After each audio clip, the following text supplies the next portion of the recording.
Hello everyone, मैं advocate विलक्षण सिंह आपका स्वागत करता हूं अपने इस नए वीडियो में। आज के इस वीडियो में जो टॉपिक मैं आपके साथ डिस्कस करने जा रहा हूं उसमें मैं आपको ये बताऊंगा कि एक सिविल सूट में रिटन स्टेटमेंट फाइल करने के लिए मैक्सिमम कितने डेज हैं। तो इससे पहले कि ये मैं आपको बताऊं कि एक सिविल सूट में रिटन स्टेटमेंट फाइल करने के लिए कितने मैक्सिमम डेज होते हैं, तो ये जान लेना जरूरी है कि रिटन स्टेटमेंट है क्या।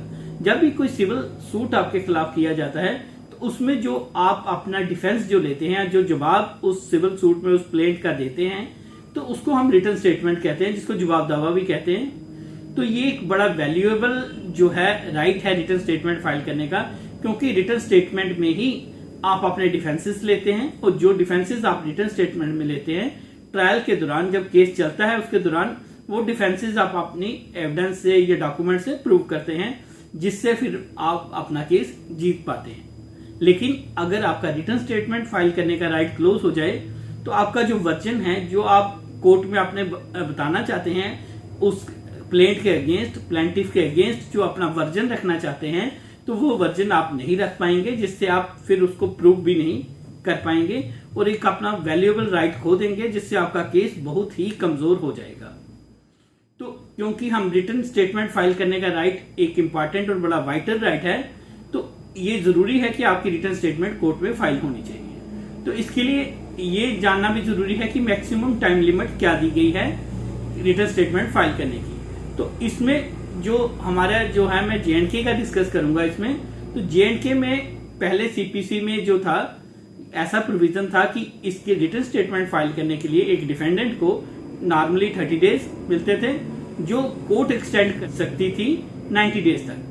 काफी सारी जजमेंट सुप्रीम कोर्ट की आई, जिसमें सुप्रीम कोर्ट ने कहा कि ये 90 डेज का पीरियड जो है ये भी डिस्क्रिशनरी है, मैंडेटरी नहीं है। अगर सफिशिएंट रीजन है तो कोर्ट्स 90 डेज के बियॉन्ड भी जो है अपनी जो लिमिट, रिटन स्टेटमेंट फाइल करने की लिमिट को 90 डेज के बियॉन्ड भी कोर्ट्स एक्सटेंड कर सकती है।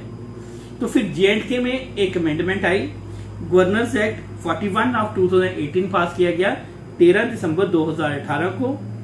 तो इसमें सीपीसी को अमेंड किया गया और जो टाइम लिमिट थी जेएंडके में वो कर दी गई नॉर्मली 30 डेज, मैक्सिमम जो टाइम था वो बढ़ा के 120 डेज कर दिया गया। लेकिन साथ ही साथ कॉन्सिक्वेंसेस प्रोवाइड कर दिए कि जो कि पहले नहीं थे।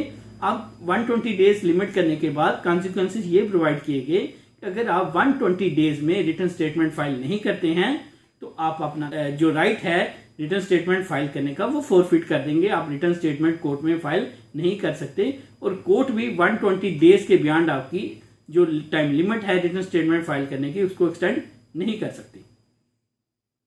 तो ये प्रोविजन कुछ देर तक चला और उसके बाद जेएंडके रीऑर्गेनाइजेशन एक्ट ऑफ 2019 पास हुआ, जिसके तहत जो जेएंडके की सीपीसी थी उसको रिपील कर दिया गया और जिससे सेंट्रल सीपीसी फिर लागू की गई जेएंडके में।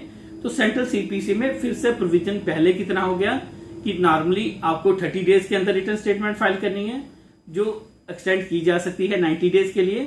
और वो 90 डेज का पीरियड भी डिस्क्रिशनरी था, यानी कि जो कोर्ट्स हैं, सिविल कोर्ट जिसमें आपका सूट चल रहा है, वो इस टाइम लिमिट को एक्सटेंड कर सकते हैं अगर आप सफिशिएंट रीजन कोर्ट को बता सकें कि आप 90 डेज में क्यों जो है वो रिटर्न स्टेटमेंट फाइल नहीं कर सके। इसके बाद भी जेएंडके में एक SO 1123E of 18th of March 2020 पास किया गया।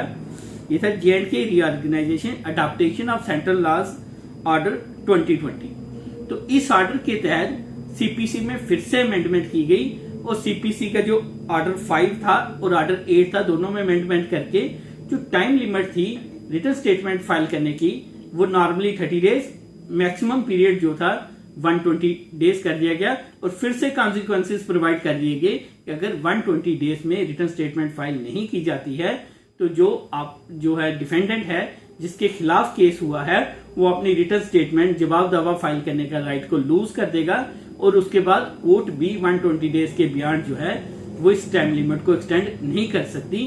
तो ये क्योंकि इस जो प्रोविजन ऑफ लॉ है जो अब हमारे पर फिर से जेएंडके में लागू किया गया सीपीसी में, इसमें कॉन्सिक्वेंसेस प्रोवाइड किए गए हैं, इसलिए ये जो प्रोविजन है मैंडेटरी है, ये डायरेक्टरी नहीं है।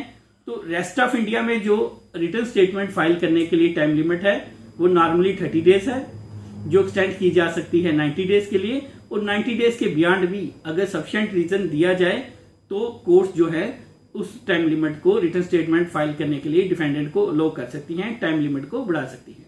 लेकिन so far as J&K is concerned, इसमें जो SO 1123E डेटेड 18 मार्च 2020 पास किया गया, इसमें क्लियरली जो लिमिट है 120 डेज की कर दी गई और कॉन्सिक्वेंसेस प्रोवाइड किए गए हैं कि 120 डेज के बियॉन्ड रिटर्न स्टेटमेंट फाइल करने की टाइम लिमिट को कोर्ट भी एक्सटेंड नहीं कर सकती। उसके बाद जो डिफेंडेंट है अपना राइट लूज कर जाएगा। तो J&K में ये प्रोविजन मैंडेटरी है। तो J&K में जो है जब भी सिविल सूट होगा तो मैक्सिमम टाइम लिमिट जो रिटर्न स्टेटमेंट फाइल करने की है वो 120 डेज है। अगर आप इस टाइम लिमिट में अपने केस में अपना जवाब दावा नहीं देते, अपनी रिटर्न स्टेटमेंट फाइल नहीं करते, तो आप अपना एक वैल्यूएबल राइट खो देंगे और अपने डिफेंसेस जो हैं वो कोर्ट में नहीं रख पाएंगे और अपना केस जो है काफी हद तक कमजोर कर देंगे। तो ये था हमारा आज का टॉपिक। मिलेंगे नेक्स्ट वीडियो में नेक्स्ट टॉपिक के साथ। Thank you.